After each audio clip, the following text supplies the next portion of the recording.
Hallelujah. Hallelujah. Praise the Lord. Praise the Lord. Hallelujah. Hallelujah. Hallelujah. Hallelujah. యేసువా వందనం. యేసువా వందనం. యేసువా స్తోత్రం. యేసువా స్తోత్రం. తండ్రి వందనం. తండ్రి వందనం. తండ్రి స్తోత్రం. తండ్రి స్తోత్రం. ఆత్మదేవా వందనం. ఆత్మదేవా వందనం. ఆత్మదేవా స్తోత్రం. ఆత్మదేవా స్తోత్రం. Praise the Lord. Praise the Lord. Praise the Lord. Praise the Lord. Praise the Lord. Praise the Lord.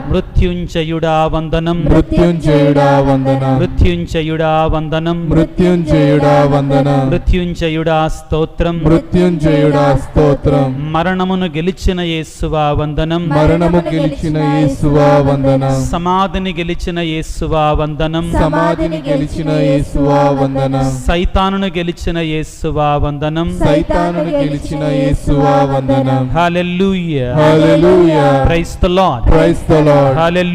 Hallelujah. Hallelujah. Hallelujah. Hallelujah. Hallelujah. Hallelujah. Hallelujah. పునీత పాదువాపురి అంతోని వారు అంత గొప్ప పునీతుడు ఎలాగా అయ్యాడు? పాదువాపురి అంతోని వారు అంత గొప్ప పునీతుడు ఎలాగా అయ్యాడు అంటే, నాకున్న చిన్న పరిజ్ఞానములో ఆయన జీవిత చరిత్ర చదివినప్పుడు నాకు అర్థమైంది ఏంటంటే, ఆయన గొప్ప ప్రార్థనాపరుడు. ఎవరండి ఆయన? గొప్ప ప్రార్థన ఉపవాసాలతో ఉండేవాడు. చాలా ప్రార్థనాపరుడు. ప్రియులారా, దానితో పాటుగా దానికంటే ఎక్కువగా ఆయనకి ఈ దేవుని యొక్క వాక్యం అంటే వల్లమాలిన ప్రేమ. ఆయనకి ఈ దేవుని యొక్క వాక్యం అంటే వల్లమాలిన ప్రేమ. అంతోని వారు బొమ్మకల్లా ఒకసారి చూడండి. ఎవరుంటారు ఆయన చేతుల్లో? సరిగా చూడండి, ముందు కరెక్ట్గా చెప్పండి. ఎవరో ఒకళ్ళు కరెక్ట్గా చెప్పండి, త్వరగా, టైం లేదు. అంతోని వారి చేతుల్లో ఏముంటుంది, ఎలా ఉంటుంది చెప్పండి. బైబిల్ ఉంటుంది. బైబిల్ మీద ఏమి నేర్చుకుంటున్నారండి? మీద అంతోని వారి పుణ్యక్షేత్రం కదా, కొన్ని వందల మంది వస్తున్నారు కదా ఇక్కడికి. ఏమి నేర్చుకుంటున్నారు దాని ద్వారా? ఏంటి అసలు అంతోని వారు మనకిచ్చే సందేశం చెప్పండి. నేర్చుకోవాలి. చాలా ఇంపార్టెంట్ సందేశం అండి అంతోని వారు మనకిచ్చేది. బిడా, నీకు చెప్తున్నాడు అంతోని వారు, ఈ బైబిలు ఎప్పుడో రాసింది కాదో, ఇప్పుడు నువ్వు చదివినా కానీ దేవుడు నీతో మాట్లాడతాడు. వినండి, ఈ బైబిలు గతించినటువంటి వాక్యం కాదో. అంతోని వారు చెప్పేది అదే. బైబిలును తెరిచినప్పుడంట ఆయన చదవడానికి సిద్ధపడితే బాలయేసే స్వయంగా వచ్చి కూర్చొని మాట్లాడేవాడంటండి. ఏంటండి అంతోని వారు చెప్పేది మనకు అక్కడ? నువ్వు ప్రతిసారి కూడా వాక్యాన్ని చదువుతున్నప్పుడు దేవుడు నీతో మాట్లాడాలి. అర్థమవుతుందా? ఈ రోజున నువ్వు ఇక్కడ అయిపోయిన తర్వాత మీ ఇంటికి వెళ్ళి బైబిల్ తెరవగానే యేసుప్రభు నీ ఎదురుగా నిలబడ్డాడు. ఏం చేస్తావు నువ్వు? వెంటనే ఏం చేస్తావు? ఏం చేస్తావు? వెంటనే ఏం చేస్తామండి? ఒకలాంటి భయం, దానికంటే ఎక్కువగా భక్తి. దానికంటే ఎక్కువగా భక్తి. అంతోని వారి ప్రియులారా మనకు నేర్పించేది ఇదే. నీవు ఆ సజీవుడైన యేసయ్యని, సజీవంగా యేసు ప్రభువుని, బాలయేసుని ఏ విధంగా అంతోని వారి చేతులలో బైబిలులో చూడగలిగారో, నీవు నేను కూడా ఆ సజీవుడైన ఉత్థాన క్రీస్తుని ఈ వాక్యములు మనం చూడగలగాలి. ఎస్, యేసు ప్రభువు ఈ వాక్యము ద్వారా మనతో మాట్లాడాలి. మరియమ్మ ఈ రోజున ఆయన స్వరములో యేసు ప్రభువును గుర్తించింది. అవునా కాదా? మరియా అనగానే మరియమ్మ ఏమన్నది? రబ్బూని, బోధకుడా అని గుర్తించగలిగింది. పునీత పాదువాపురి అంతోని వారు మనకు నేర్పించేది ఇదే. ఏమిటి అంటే, ఆ ఉత్థాన క్రీస్తుని, ఆ మరణాన్ని గెలిచిన యేసయ్యని ఆ అంతోని వారు తాను వాక్యాన్ని చదువుతుంటే ఆ సజీవ దేవుని బైబిలులో చూడగలిగాడు. ఆ చిన్నారి బాలయేసే స్వయముగా సజీవుడై అంతోని వారిని ఓదార్చేవాడు, అంతోని వారిని బలపరిచేవాడు, అంతోని వారితో మాట్లాడేవాడు. నీవు కూడా ఈ బైబిల్ చదువుతున్నప్పుడు ఆ ఉత్థాన క్రీస్తు భగవానుడు, ఆ చిన్నారి బాలయేసు నీతో మాట్లాడుతున్నాడు అని నువ్వు గుర్తిస్తున్నావా? అలా గుర్తిస్తున్నప్పుడే అంతోని వారు చేయగలిగిన అద్భుతాలు, అంతోని వారు పొందగలిగిన అద్భుతాలు నువ్వు కూడా పొందుకుంటావు. Hallelujah, praise the Lord, praise the Lord, praise the Lord, praise the Lord. క్రీస్తునాథుని యందు ప్రియులకు దేవుని బిడ్డలారా, అంతోని వారు ఆ యొక్క బాలయేసుని వాక్యములో చూడటం మాత్రమే కాదండి, అక్కడ చూడటం మాత్రమే కాదు. ఆ రోజుల్లోనండి ప్రింటింగ్ బైబిల్ లేవండి, ప్రింటింగ్ బైబిల్లో లేవు.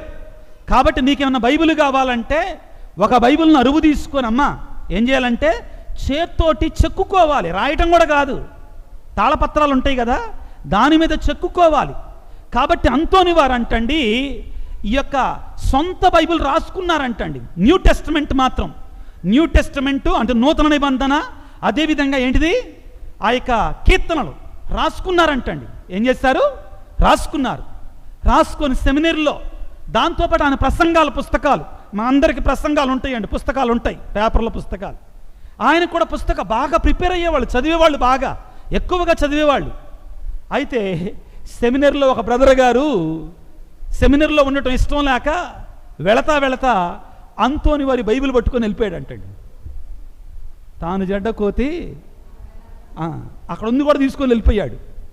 ఊరికి వెళ్తా అంతోని వారి పుస్తకమే తీసుకొని పోయాడు, బైబిల్ తీసుకొని వెళ్ళిపోయాడు. ఇంకేముంది, అంతోని వారు తనకి ఇష్టమైన బైబిల్ అండి, తాను ప్రేమతో రాసుకున్న వాక్యం, దేవుని యొక్క వాక్యం. ఏ బైబిల్లోనైతే యేసుప్రభుని చూచాడో, ఆయన యేసుప్రభుతో మాట్లాడాడో, ఆ బైబిల్ పోయేసరికి పాపం కలత చెందాడు. దేవుడి దగ్గరికి వెళ్ళి కన్నీటితో ప్రార్థన చేయటం మొదలుపెట్టాడు, కన్నీటితో ఏడవటం మొదలుపెట్టాడు. నా బైబిల్ నాకు కావాలి, బ్రదర్ గారు కూడా తిరిగి రావాలి. పోయిన వస్తువులు దొరికించే పునీతుడు ఎవరో? అంతోని వారు. పోయిన వస్తువులు తిరిగి దొరికించే దేవుడు, పునీతుడు. ఎందుకని ఆయనకు ఆ పేరు వచ్చింది? ఈ కారణం, ఇది ఒక అద్భుతం అండి. దానికి కారణం ఎలాగా? ఆ బ్రదర్ గారి కోసం ప్రార్థన చేశాడు. దానికంటే ఎక్కువగా తనకు ప్రియమైనటువంటి దేవుని యొక్క వాక్కు, అది మళ్ళీ నాకు రావాలయ్యా అని ప్రార్థన చేశాడు. ఆయన ప్రార్థన చెయ్యగా అద్భుత రీతిగా ఆ సెమినేరియన్, ఆ గురు విద్యార్థి మారు మనసు పొంది ఆ బైబిల్ తీసుకొని తాను కూడా తిరిగి వచ్చేసి అంతోని వారికి ఇచ్చాడు. Hallelujah, praise the Lord, praise the Lord, praise the Lord. ప్రియులకు దేవుని బిడ్డలారా, ఇదిగో అంతోని వారు అంటండి ఆ పోయినటువంటి, ఆ వెళ్ళిపోయినటువంటి ఆ బైబిల్ దొరికినప్పుడు పరమానందానికి గురి అయ్యాడంటండి, పరమ సంతోషానికి గురి అయ్యాడంటండి. అంతేకాదు ప్రియులారా, ఆ వెళ్ళిపోయినట్టు బ్రదర్ గారు మరలా సెమినరీకి వచ్చినందుకు కానీ ఇంకా సంతోషపడ్డాడంటండి, ఇంకా ఆనందపడ్డాడంటండి. ప్రియ దేవుని బిడ్డ, అంతోని గారు పోయిన వస్తువులు మాత్రమే దొరికించేవాడు కాడు. అంతోని వారు నశించిపోతున్న ఆత్మలను దేవుడి దగ్గరికి నడిపించేటువంటి వాడు. Hallelujah, praise the Lord, praise the Lord. నశించిపోతున్న నీ కుటుంబాన్ని దేవుని దగ్గర నడిపించేటువంటి వాడు వాక్యము ద్వారా. ఆయన వాక్యాన్ని చెప్తుంటేనంటండి ప్రియులారా, ఇదిగో షార్ట్గా ముగిస్తాను, చాలా గుర్తుకొస్తున్నాయి వాక్యం గురించి కాబట్టి. ఆయనట పాప సంకీర్తనంలో కూర్చున్నప్పుడు కూడా అంట వాక్యం ద్వారానే బోధించేవాడంటండి. ఒక పిల్లవాడంట, ఒక కుర్రవాడు బాగా యవన ప్రాయంలో ఉండి, ఇవన్నీ మీరు వినే ఉంటారు కానీ ఈ సందర్భంగా దాన్ని ఉటంకించాలి. ఏం జరిగిందంటే వాళ్ళ తల్లినంటండి ఆయన కాలితో తన్ని పాప సంకీర్తనం చేయడానికి అంతోని గారి దగ్గరికి వచ్చాడంటండి. అంతోని గారు ఏం మాట్లాడకుండా వాక్యాన్నే బోధించాడంటండి. ఏమని? అయ్యా, బైబిల్లో రాసింది కదా, కాలితో పాపం చేసేవాడు ఏం చేయాలి? కాలిని నరికి వెయ్యాలి. చేతితో పాపం చేసేవాడు చేతిని నరికి వెయ్యాలని ఉంది కదా, అలా చెయ్యమాకని చెప్పాడంట. అంతోని గారు దేవుని యొక్క వాక్యాన్ని పాప సంకీర్తనలో చెప్పిన విధానానికి ఆ కుర్రవాడు బాగా బాధను పొందేసి ఇంటికి వెళ్ళి నిజంగానే కాలు నరికేసుకున్నాడు అంటండి. తెలియదా ఈ అద్భుతం? కాలుని నరికేసుకున్నాడంటండి. ఇది తెలిసి అక్కడున్న భక్తులు అంతోని గారి దగ్గర పరిగెట్టుకుంటూ వచ్చేసి ఆ కుర్రవాడు కాలుని నరికేసుకున్నాడు అనగానే అంతోని వారు పరుగు పరుగున వెళ్ళి ఆ కుర్రవాడికి హితోపదేశం చేశాడంట. అయ్యా, కాలు నరుక్కోమంటే అర్థం ఏంటంటే ఆ కాలుతో మరొకసారి ఎటువంటి పాపం నువ్వు చెయ్యమాకని అర్థం అని చెప్పి ఆ తెగిపోయినటువంటి కాలుని అంటించాడంటండి. అంటే అంతోని వారు దేవుని యొక్క వాక్యాన్ని బోధిస్తే అంత శక్తివంతంగా పాపులు మారేటువంటి వారంటండి. అంతోని వారు చనిపోయిన తర్వాత కొన్నాళ్ళకంటండి ఆయన సమాధిని తెరిచారంటండి. ఎందుకంటే అంతోని వారిని ఎవరు ఎత్తుకొని పోయారనే వదంతి వచ్చిందంటండి. అర్థమైందా? ఆ యొక్క శరీరాన్ని తెరిస్తేనంట ఆయన శరీరం కొంచెం క్షీణించిందంట, కానీ ఆయన నాలుకంటండి ఏంటిదండి, ఆయన నాలుకంట ఇంకా అప్పుడు మాట్లాడుతున్న నాలుకలాగానే స్వచ్ఛంగా జీవముతోటి రక్తముతో నిండినటువంటిదై ఉందంటండి. Hallelujah, praise the Lord, praise the Lord, hallelujah. ఎందుకని ఆ నాలుక దేనిని బోధించిందండి? దేవుని యొక్క వాక్యాన్ని చదివింది, వాక్యాన్ని బోధించింది కాదు. యోహాను సువార్త 20వ అధ్యాయం 16వ వచనం అక్కడ చదవటానికి ప్రయత్నం చేయండి. మరియమ్మ ఏమంటున్నారండి? యేసు ప్రభు ఏమనంటున్నారు? మరియమ్మ అని యేసు పలికెను. ఆమె ఆయన వంక తిరిగి హీబ్రూ భాషలో రబ్బూని అని పిలిచింది. ఇప్పుడు గుర్తించిందండి. ఇప్పుడు ఏం చేసింది? గుర్తించింది. ప్రియులారా, మరియమ్మ యేసు ప్రభువుని ఏ విధంగా గుర్తించగలిగింది అంటే, యేసు ప్రభువు మరియమ్మని వ్యక్తిగతంగా పిలిచినప్పుడు, ఆయన స్వరాన్ని విన్నప్పుడు, ఆయన మాటని విన్నప్పుడు, ప్రియులారా జాగ్రత్తగా గమనించండి, యేసు ప్రభువుని మనము కూడా, ఉత్థాన క్రీస్తుని మనము కూడా, మరణించి గెలిచినట్టు యేసు ప్రభువుని మనం కూడా ఏ విధముగా తెలుసుకుంటాము, ఏ విధముగా గుర్తిస్తాము అంటే, యేసు ప్రభు మనతో మాట్లాడినప్పుడు, మనము యేసు ప్రభువుతో మాట్లాడినప్పుడు మాత్రమే యేసు ప్రభుని మనం తెలుసుకోగలుగుతాం. హల్లెలూయా, హల్లెలూయా. ఆయన సన్నిధిలో ఉండాలి నిరీక్షణతోటి, ఆయన స్వరాన్ని వినాలి, ఆయన వాక్యాన్ని వినాలి, ఆయన మాటలు వినాలి. అన్నిటికంటే ముఖ్యంగా ఆయన నీతో మాట్లాడినప్పుడు, వ్యక్తిగతంగా నిన్ను పిలిచినప్పుడు, నీతో మాట్లాడినప్పుడు, ఆయన స్వరాన్ని విన్నప్పుడు నీవు ఆయన్ని గుర్తిస్తావు. లేకపోతే మనం గుర్తించలేం. మరియమ్మ ప్రియులారా సమాధిని విడిచిపెట్టలా, యేసయ్యను విడిచిపెట్టలా, యేసయ్య స్వరాన్ని విన్నది, యేసయ్య వాక్యాన్ని విన్నది. ఎందుకంటే ప్రియులారా ఆయన సజీవమైనటు వాక్యం. యేసు ప్రభు ఎవరండి? సజీవమైన వాక్యం. ఆయన ఆది నుండి ఉన్నటువంటి వాక్యం, ఆదిలో ఉన్నటువంటి వాక్యం, నిన్న నేడు రేపు ఏకరీతిగా ఉన్నట్టు వాక్యం. ప్రియులారా మనము దేవుని యొక్క వాక్యాన్ని ఆలకించటం నేర్చుకోవాలి. ఈ మధ్య కాలంలో దేవుని యొక్క వాక్కు విరివిగా బోధించబడుతుంది, అవునా కదా? చాలా చక్కగా చెప్తున్నాడండి మన ఫాదర్లు. చాలామంది చాలా చక్కగా బోధిస్తున్నారు, చాలా అర్థవంతంగా బోధిస్తున్నారు. కానీ చాలా సందర్భాలను నేను చూసింది ఏంటంటే, చాలా చోట్లకి వెళ్ళినప్పుడు, మీ దగ్గర అంటలేదండి, నేను కొన్ని చోట్ల చూసింది, ఫాదర్ గారు వస్తారు, ఆయన వాక్యాన్ని బోధిస్తారు, ప్రిపేర్ అయిన దాన్ని, వీళ్ళు మంచినీళ్ళ కోసం వెళ్తారు, మధ్య కోసం వెళ్తారు, వాళ్ళ పనులు వాళ్ళు చేసుకుంటారు, వాళ్ళ మాటలు వాళ్ళు మాట్లాడుకుంటారు, అటువైపున సెల్ ఫోన్లో వాళ్ళు సెల్ ఫోన్ చూసుకుంటే నేను చూశానండి, వాళ్ళు సెల్ ఫోన్లో వాళ్ళు చూసుకుంటుంటారు, లేకపోతే ఇంకా ఏదన్నా చాటింగ్ చేస్తూ ఉంటారు. దీని వలన ప్రయోజనం లేదండి, దీని వలన ఉపయోగం లేదండి. ప్రియులారా పునీత జెరోమ్ గారు అన్నారు, నీవు దేవుని యొక్క వాక్యాన్ని తెలుసుకోకపోతే యేసు ప్రభువును కూడా గుర్తించలేవు, తెలుసుకోలేవు. ఇదిగో సజీవుడైన యేసయ్యని మరియమ్మ ఏ విధముగా గుర్తించింది అంటే, ఆయన స్వరాన్ని ఆలకించటము ద్వారా, ఆయన స్వరాన్ని వినడము ద్వారా. ఈ రోజున నీకు నీవుగా, నాకు నేనుగా ఆత్మ పరిశీలన చేసుకోవాలి, అడగాలి. ఏమిటి అంటే, నేను యేసయ్య స్వరాన్ని ఆలకిస్తున్నానా? యేసయ్య సజీవమైనటువంటి వాక్యాన్ని నేను వింటున్నానా? ఏ విధంగా ఆలకిస్తున్నా? ప్రియులారా, యేసు ప్రభువుకున్నటువంటి పేరేంటో తెలుసా? ఏంటండి యేసు ప్రభువుకున్న పేరు? యేసు ప్రభువుకున్న పేరేంటి? ఒకటి చెప్పండి. రక్షకుడు. ఇంకో పేరు చెప్పండి. అభిషిక్తుడు. క్రీస్తు అంటే అభిషిక్తుడు. ఇంకా ఏమున్నాయండి పేర్లు? యేసు ప్రభువుకి యోహాను సువార్త 1వ అధ్యాయం 1వ వచనంలో ఇచ్చిన పేరేంటండి?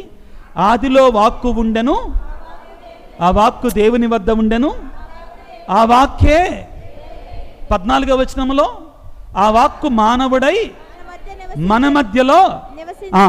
ప్రియులారా, యేసు ప్రభువుకి ఇచ్చినటువంటి మాట ఏంటో పేరేంటో తెలుసా? ఆదిలో ఉన్న వాక్కు.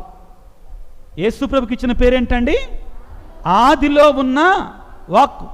ఆ ఆదిలో ఉన్న వాక్కు సజీవమైంది. హెబ్రీ పత్రికలో 4:12 ఏమని చెప్తారండి? చదవాల్సిన అవసరం అందరూ తెలిసిందండి. సజీవమైనది, చైతన్యమైనటువంటిది, అది 2 అంచులు కలిగినటువంటి ఖడ్గము కంటే పదునైనటువంటిది. ప్రియులారా, నీవు క్రీస్తు ప్రభుని తెలుసుకోవాలంటే ఈ సజీవమైన వాక్యము ద్వారానే తెలుసుకోగలవు, కానీ మరి ఏ విధంగా తెలుసుకోలేవండి. ఆ వాక్యము ద్వారా నువ్వు యేసు ప్రభు దగ్గరికి దివ్య ప్రసాదం నడిపించబడతావు. కానీ ఆ వాక్యాన్ని వినకుండా, ఆ వాక్యాన్ని చదవకుండా, ఆ వాక్యాన్ని ధ్యానం చెయ్యకుండా మరియమ్మ మరియా అని పిలవగానే ఆయన స్వరాన్ని గుర్తించింది. ప్రియులారా, ఇదిగో ఈయన యేసయ్య అని ఆమె యేసు ప్రభుని గుర్తించగలిగింది. నీవు నేను కూడా ఆ ఉత్థాన క్రీస్తుని, ప్రియులారా, ఆ వాక్కులో, ఆయన వాక్కులో మాత్రమే ఉత్థాన క్రీస్తుని గుర్తించగలుగుదాం. ప్రియులారా, ఉత్థాన క్రీస్తు సజీవుడైనటువంటి దేవుని యొక్క వాక్యం. ఆ వాక్కు ద్వారా సజీవుడైనటువంటి దేవుడు మన జీవితాలలో అద్భుతాలు చేయాలి అంటే మరియమ్మలాగా మనము కూడా ఆ ఉత్థాన క్రీస్తుని మనం తెలుసుకోవాలంటే మరియమ్మ ఏ విధముగా ఆయన స్వరాన్ని విన్నదో, ఆయనను గుర్తించిందో, అంతోని వారు ఏ విధముగా దేవుని యొక్క వాక్యాన్ని చదివి ఆ వాక్కు ద్వారా యేసు ప్రభువుని తెలుసుకొని యేసు ప్రభువుతో మాట్లాడి 10 మందికి బోధించి అద్భుతాలు చేశాడో, నీవు నేను కూడా దేవుని యొక్క వాక్యాన్ని చదవాలి. ఆ ఉత్థాన క్రీస్తుని ఈ యొక్క జీవము కలిగినటువంటి వాక్యములో తెలుసుకోవటానికి, గుర్తించటానికి ప్రయత్నం చేద్దాం. తలలు వంచి ప్రార్థన చేసుకుందాం బిడ్డలారా. సర్వశక్తిమంతుడా, సర్వోన్నతుడా, ప్రేమమయుడా, ఓ ఉత్థాన క్రీస్తువా, నీకు స్తోత్రాలు. నీ భక్తుడు, నీ పునీతుడు అద్భుతాల అంతోని వారిని స్మరించుకుంటుండగా ఆయన ఏ విధముగా ఈ వాక్యము సజీవమైనది, జీవిస్తున్నటువంటిది అని విశ్వసించి ఆ వాక్కులో నిన్ను చూడగలిగాడు, నిన్ను సజీవునిగా గుర్తించగలిగాడో, మేము కూడా ప్రభువా నీ వాక్కులో నిన్ను గుర్తించడానికి అంతోని వారికి మధ్యస్థ ప్రార్థన ద్వారా వారి వలె మేము కూడా వాక్యమడల శ్రద్ధ కలిగి ఉండడానికి, ఆ వాక్యం సజీవమైనది, అద్భుతాలు చేస్తుంది మా జీవితాలలో, మాకు స్వస్థతలు ఇస్తుందనే విశ్వాసముతో, ఆ వాక్యములో భక్తి విశ్వాసాలతో ఆ వాక్యాన్ని చేరుకున్న మమ్మ దీవించండి. ఓ యేసు రాజా, ఈ అంతోని వారి యొక్క ఈ నెల మొదటి మంగళవారం రోజున విశ్వాసముతో, భక్తితో నీ సన్నిధికి వచ్చిన నీ బిడ్డలందరినీ కూడా ప్రభువా వారి మధ్యస్థ ప్రార్థన ద్వారా నీ ఉత్థాన వరాలని, నీ ఉత్థాన దీవెనలని, నీ ఉత్థాన ఆశీర్వాదాలని బిడ్డల మీద సమృద్ధిగా ఉంచమని, అనారోగ్యంతో బాధపడుతున్న బిడ్డలకు మంచి ఆరోగ్యాన్ని, కుటుంబాలలో శాంతి సమాధానం వారికి నీ నిజమైన శాంతిని, సమాధానాన్ని ప్రభువా ప్రత్యేకంగా గర్భఫలము లేనటువంటి వారిని దీవించండి. అంతోని వారి మధ్యస్థ ప్రార్థన ద్వారా ఆర్థిక ఇబ్బందులతో, కుటుంబ సమస్యలతో, ఉద్యోగము కొరకై, చదువుల కొరకై, ప్రత్యేకంగా ప్రభువా వివాహము కొరకై, జీవితములో స్థిరపడటము కొరకై వేడుకుంటున్న ప్రతి బిడ్డను కూడా అంతోని వారి మధ్యస్థ ప్రార్థన ద్వారా దీవించి ఆశీర్వదించమని మనాదురైన క్రీస్తు ద్వారా వేడుకొనుచున్నాము తండ్రి. ఆమేన్.